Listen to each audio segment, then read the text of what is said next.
telefón, ale ho nezdvíha. Zvoní telefón, akože nevníma a bude zvoniť ďalej, až ti to bude trápne. A keď ho potom zvihne, pravdu pre tebou zaprie, tak aspoň napíš správu: ja som tu vážne nebol, že ti neklamem, myslím to vážne s tebou. Ty máš predtuchu, že ideš čiernou dierou, že ideš nakoniec, kráčaš opačným smerom. Tak začnem tlačiť na teba, začnem ťa otravovať.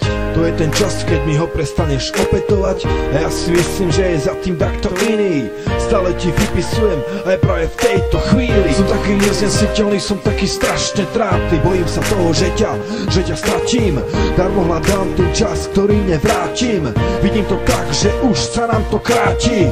Ja to viem, že ťa postupne strácam. Dal som ti všetko a na to doplácam.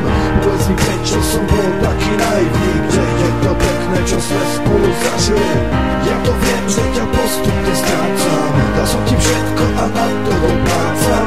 Povedz mi, prečo som bol taký naivný, kde je to pekné, čo sme spolu zažili. Vraj nemáš náladu a cítiš sa zle, ale na Facebooku si a skoro celý deň. No s kým si stále píšeš, to mi nepovieš. Vieš prečo? Preto, lebo nemôžeš. Si samé tajomstvo a nesedia ti vety. Raz povieš, že si sama, raz povieš, že si s niekým. Najprv si na nákupoch a potom si v kine. Proste hoci kde inde, ale nie pri mne. Nemáš čas teraz na mňa a treba sa ti učiť. Zrazu ti je dobrá škola, ale ja nie som hlúpy. Pamätám, keď si tam nešla, aby si bola so mnou.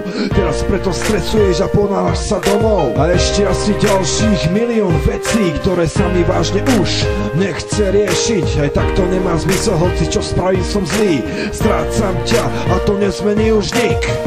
Ja to viem, že ťa postupne strácam. Dal som ti všetko a na to doplácam.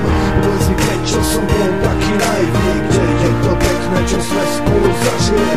Ja to viem, že ťa postupne strácam. Dal som ti všetko a na to doplácam. Povedz mi, prečo som bol taký naivný, kde je to pekné, čo sme spolu zažili.